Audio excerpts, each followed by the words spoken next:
साथियों नमस्कार। पटना बिहार से मैं अमिताभ कुमार दास, IPS 94 बैच, और आप देख रहे हैं मेरा अपना YouTube चैनल दास बोले बिंदास। इस चैनल में मैं आपको अपने कुछ संस्मरण भी सुनाता हूँ, अपने पुलिस जीवन की कुछ घटनाएं बताता हूँ। आज मैं आपको बताऊंगा कि मैं चीन के बॉर्डर पर, चीन की सीमा पर कैसे पहुंच गया था। तो साथियों, सबसे पहले मैं आपको ये बताऊं कि IPS अफसरों की जो ट्रेनिंग होती है, जो प्रशिक्षण होता है, उसमें 15 दिनों के लिए IPS अफसरों को भारतीय सेना के साथ रहना पड़ता है, काम करना पड़ता है। इसको आर्मी अटैचमेंट कहते हैं और हिंदुस्तानी फ़ौज के कामकाज को IPS अधिकारी करीब से देखते हैं और उससे सीख लेते हैं। तो ये 1996 की बात है, 1996 की बात है। उस समय मैं ट्रेनिंग कर रहा था और आर्मी अटैचमेंट के लिए हमें सिक्किम भेजा गया। आप जानते हैं सिक्किम उत्तर पूर्व भारत का एक पहाड़ी राज्य है। तो सिक्किम जाने के लिए मैं कलकत्ता में हवाई जहाज़ पर चढ़ा और वो हवाई जहाज़ बागडोगरा एयरपोर्ट पर उतरा। बागडोगरा उत्तरी बंगाल में सिलीगुड़ी के पास का हवाई अड्डा है। साथियों, ये हवाई जहाज़ की मेरी पहली यात्रा थी और मैं भी कुछ सकपकाया हुआ था।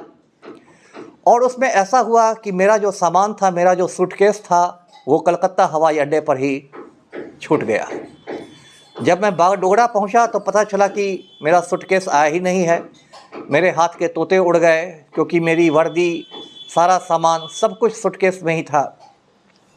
मैंने बागडोगरा एयरपोर्ट के मैनेजर को ये बात बताई तो उसने कहा कि हाँ, कलकत्ता एयरपोर्ट से फ़ोन आ गया है कि एक यात्री का सामान छूट गया है।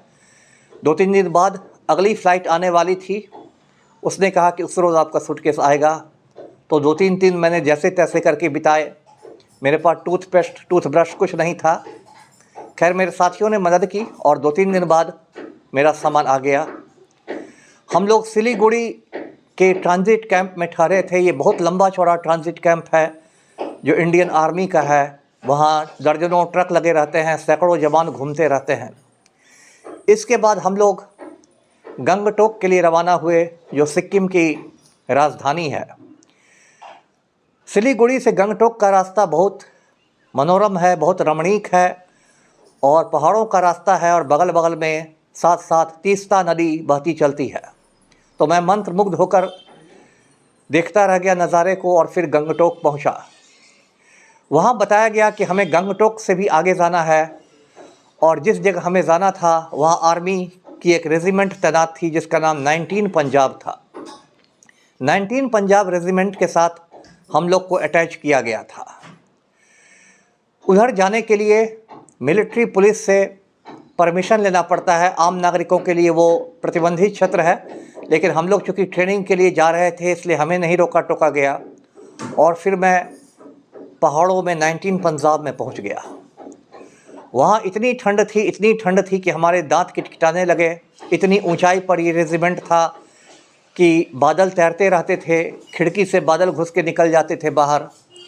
और वहाँ इतनी ठंड पड़ती है कि हर कमरे में एक बुखारी जलती रहती है, अंगीठी की तरह होती है बुखारी। बुखारी 2 किस्म की होती है, कुछ मिट्टी तेल से जलती है, कुछ लकड़ियों से जलती है।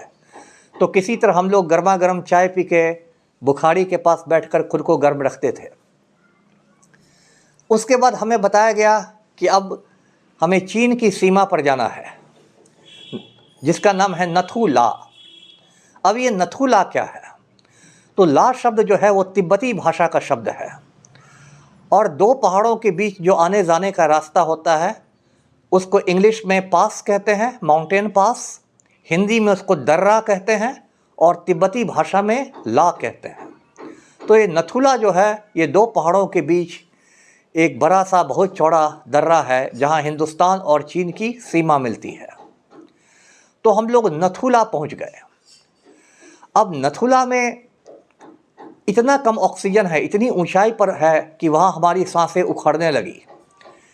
कुछ साथियों की तो तबीयत बिगड़ने लगी, उन्हें चक्कर आने लगा, उल्टी आने लगी।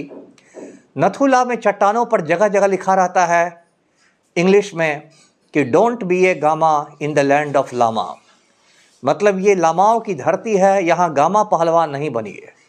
मतलब ज़्यादा बहादुरी दिखाने की ज़रूरत नहीं है, बच बचा के रहिए, क्योंकि उतनी ऊंचाई पर बहुत लोगों को गंभीर बीमारियां हो जाती है। एक बीमारी होती है हाई अल्टीट्यूड पल्मोनरी एडिमा, जिससे फेफड़ों में पानी भर जाता है।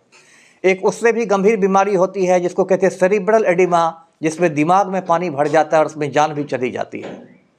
तो ऐसी खतरनाक जगह है नथुला। नथुला में बिल्कुल बगल, बिल्कुल करीब चीनी सैनिकों का वॉच टावर लगा हुआ था। जब चीनी सैनिकों ने देखा कि यहाँ इतने सारे नए अधिकारी आए हैं तो वे भी चौकन्ने हो गए और चीनी सैनिकों ने दूरबीन लगाकर हम लोगों पर नज़र रखनी शुरू की।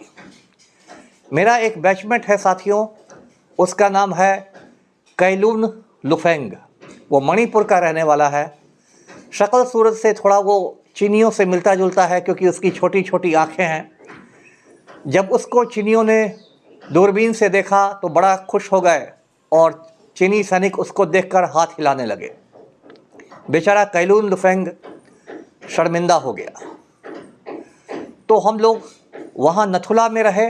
नथुला का जो स्टेशन कमांडर था उस समय में, वो भागलपुर का ही निकल गया, बिहार का ही निकल गया। उसने पूरा नथुला घुमाकर हमें दिखाया। नथुला में बिल्कुल चाइना के बॉर्डर पर एक बहुत बड़ी चट्टान है। उस चट्टान का नाम है जवाहर रॉक। जैसा आप नाम से समझ गए हैं, वो जवाहरलाल नेहरू के नाम पर रखा गया है। नेहरू जी एक बार घोड़े पर बैठकर उस दुर्गम स्थान पर पहुंचे थे, तो इसलिए वहाँ पर जवाहर रॉक उनके सम्मान में रखा गया है। नथुला के आसपास के जो गांव हैं, उन गांवों में के लोग आपस में रिश्तेदारी भी रखते थे। मतलब कोई गांव हिंदुस्तान की तरफ था, कोई गांव चीन की तरफ था, लेकिन उन गांव में रिश्तेदारियां थी और उनमें चिट्ठी पत्री भी होती थी। जब भारत चीन के बीच तनाव ज़्यादा बढ़ जाता है तो वो सब संबंध कम हो जाते हैं। जब बर्फ़ फिर पिघलती है, थोड़ी दोस्ती होती है, तो फिर चिट्ठी पत्रियों का दौर शुरू होता है। तो साथियों, इस तरह से मैंने चीन का बॉर्डर देखा, बहुत नज़दीक से देखा, और ये भी देखा कि हिंदुस्तान के ज़वान कितनी ज़्यादा कठिनाई में, कितनी ज़्यादा सर्दियों में, कितने ज़्यादा खतरों के बीच अपनी ड्यूटी निभाते हैं। नथुला का मौसम आप कह सकते हैं कि बहुत बेईमान होता है। कभी अचानक मौसम ख़राब हो सकता है, भूस्खलन हो सकता है, लैंडस्लाइड हो सकता है, और हमेशा आपकी जान आपकी हथेली पर रहती है। तो कैसी लगी आपको ये कहानी, आप कमेंट्स करके बताएंगे, इसको शेयर करेंगे, लाइक करेंगे और मेरा YouTube चैनल सब्सक्राइब करेंगे। धन्यवाद। जय हिंद।